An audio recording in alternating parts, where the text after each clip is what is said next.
Hey everyone, welcome to Beyond the Body. Today we're diving into a powerful topic, going beyond boundaries. Sounds interesting, right? When we hear the word boundaries, we usually think of rules, limits, and the people who set them, like parents, teachers, or supervisors. These people help keep us on track, and that's actually a good thing. Honestly, if you're anything like me, you probably need someone to hold you accountable from time to time. But what does it really mean to go beyond boundaries? It's not just about following rules.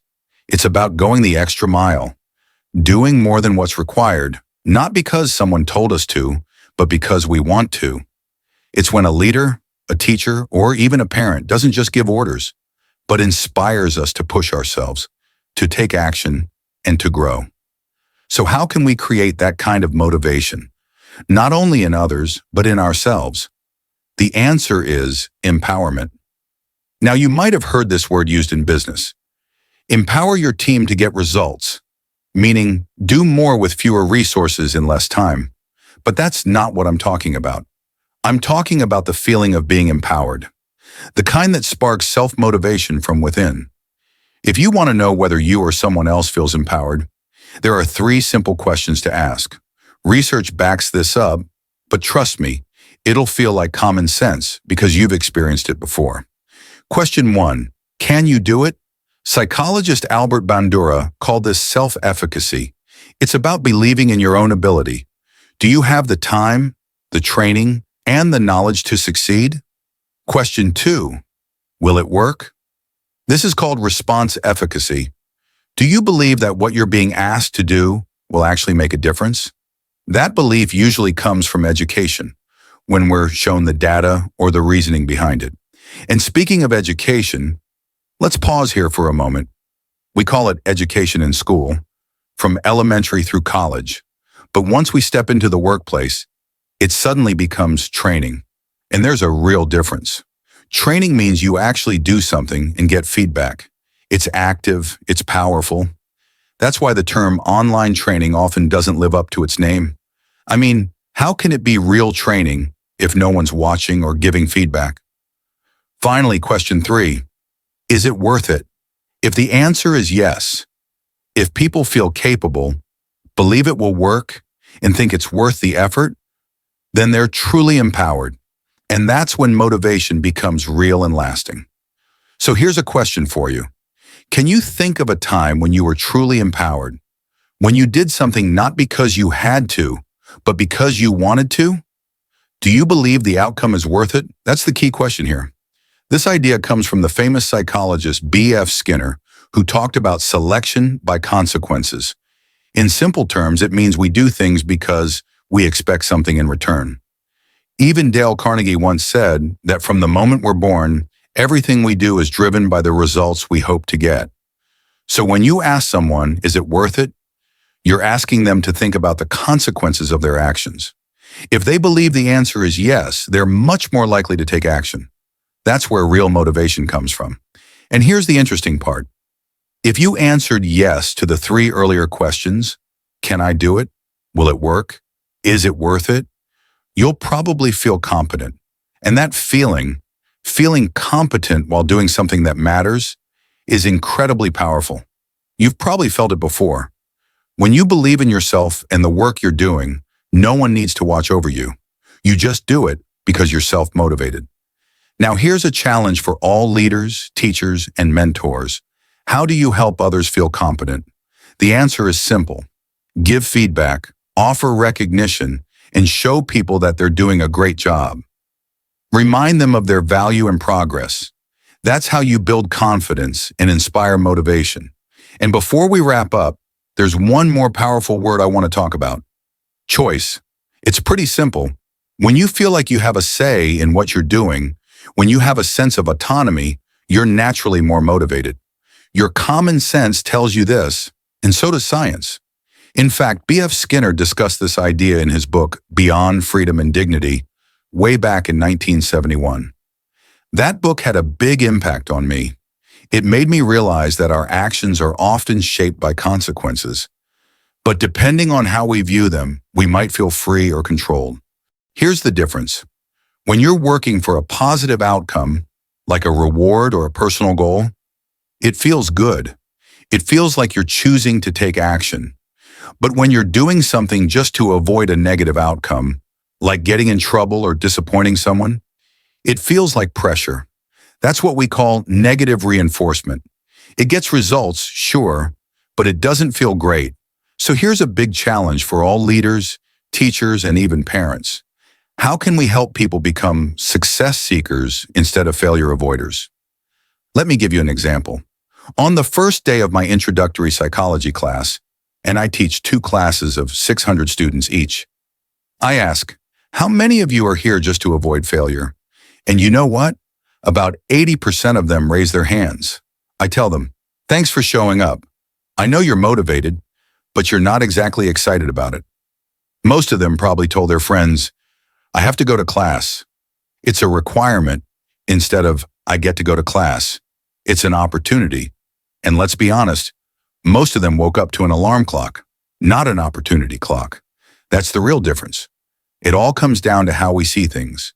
It's about your mindset, your paradigm. It's not just how you talk to others, but how you talk to yourself. The way you frame your experiences can change how motivated and fulfilled you feel. So let me ask you, do you wake up to an alarm clock or an opportunity clock? Let's move on to another important topic, communication. Psychologist Ellen Langer, in her book Mindfulness, said something powerful. When you perceive choice, you perceive motivation.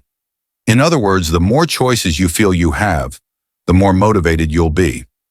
That's why it's so important to take a step back sometimes and be mindful of the choices you actually have, even if they don't seem obvious at first. It also affects how we talk to ourselves. Are we saying, I have to do this? Or I get to do this?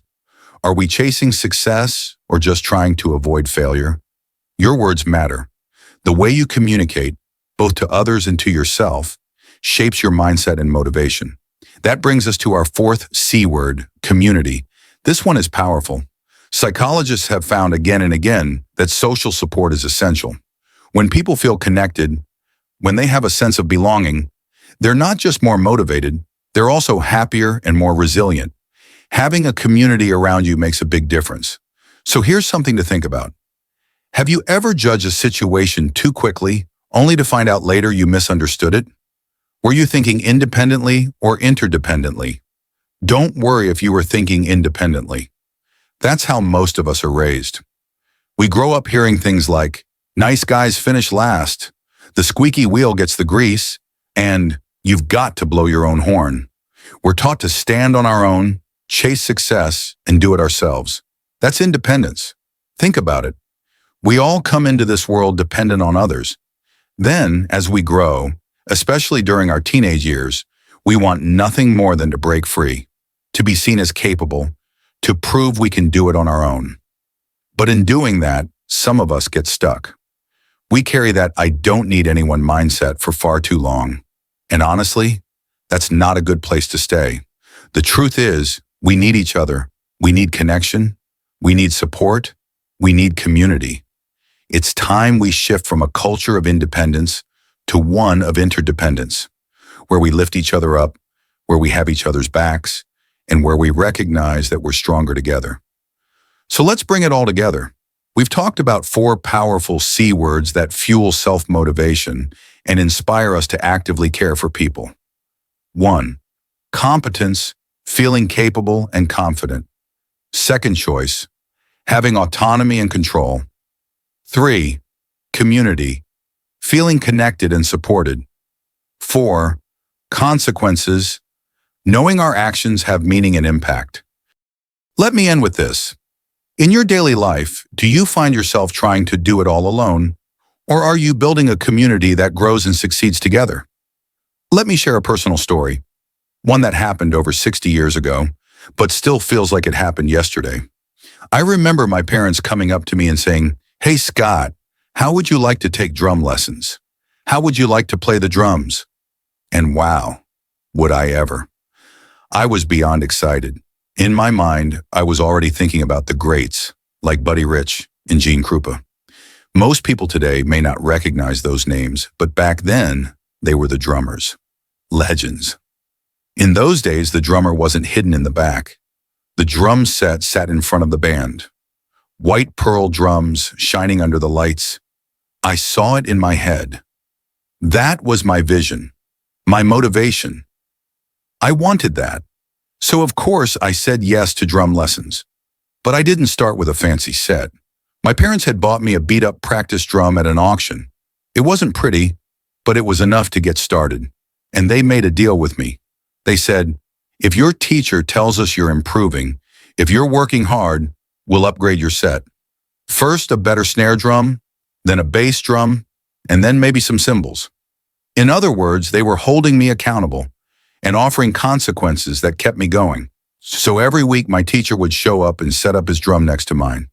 He'd demonstrate techniques, show me how Buddy Rich used his left hand, how he worked the right, how to do a flam, a roll, and more.